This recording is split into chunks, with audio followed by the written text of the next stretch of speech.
The evening started relatively normally. Then the clouds moved in, the weather warnings began, and the skies darkened. We knew we had to batten down the hatches and secure anything that could fly.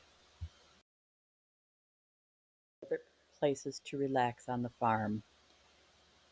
It sits outside our family room windows and faces west, so we catch many beautiful sunsets.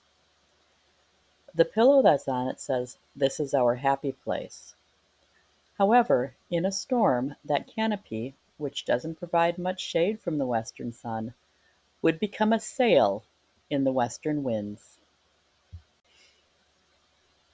Bolt is not sure what we're doing, but we did remove the canopy and tucked the pillow away in a safe space.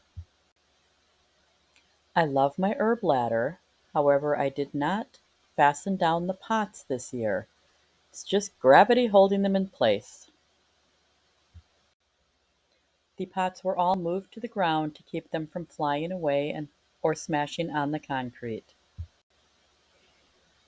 Our vehicles are normally parked by the garage doors, which is under two great big maple trees, so we moved them away from the trees to keep them safe.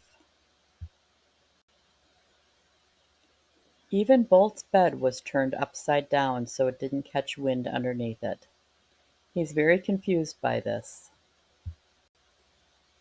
By the time we were done securing everything, the sky was starting to look like this. We did get some rain and some very strong winds. However, we came through everything just fine and there was no damage. If you like my videos, please take a moment to hit the like button. And I'd also appreciate it if you would subscribe.